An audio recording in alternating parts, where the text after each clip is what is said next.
Hello and welcome to my December 2023 report on the electrical systems at our property in Huntingdonshire, England. Here's the outline diagram showing the main current components of the system, and you can find further details in the description below the video. Here's the first graph showing the electrical energy coming into the property each day from our two solar arrays and from the grid. The figures come from the daily readings of the two solar generation meters and the electricity meter. The total solar production this month was a miserable 90 units, an average of just 2.9 units per day. The lowest production was just 0.3 units on the 27th, and the highest was 10.5 on the 1st, the only day that reached double figures. 899 grid units were imported, with 3.6 at normal rate, shown here rounded to 4, and the rest at economy 7 low rate. We were away for a fortnight looking for some sunshine, and the mild weather meant that only one storage heater was in use by the tenant in the annex, so it wasn't a December that required a huge amount of input. The Tesla app stated that 18 units were exported to the grid, mostly while we were away, which was 1.8% of the total electrical energy coming in and 20% of the solar energy produced.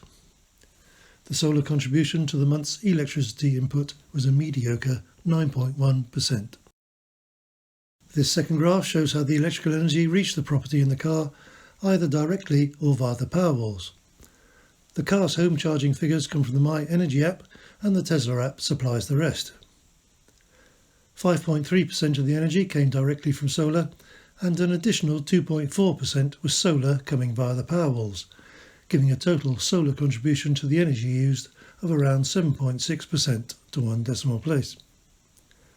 Our Zappy charger put 231.2 grid units into the car, and there was certainly no excess solar, so the 336 miles driven in the month were at a cost of 5.89 pence per mile. The car was fully charged at the end of the month. This graph shows the energy going into and coming out of the two Powerwalls each day, as reported by the Tesla app. 80.7% of the energy which went into the battery came back out, a lot lower than usual and not entirely explained by differences in start and finishing charge. Discussions with my local friendly installer will be held in the new year, as the second Powerwall installed in November might be to blame. The Powerwall is operating in time-based control mode, which means it is being controlled by the Tesla algorithms, which are acting sensibly at the moment. This is the self-power graph based on figures from the Tesla app, which reported that the proportion of self-power, which is energy supplied via the Powerwall or direct from solar, was 29.1%, but most of the energy coming via the Powerwall was originally imported from the grid.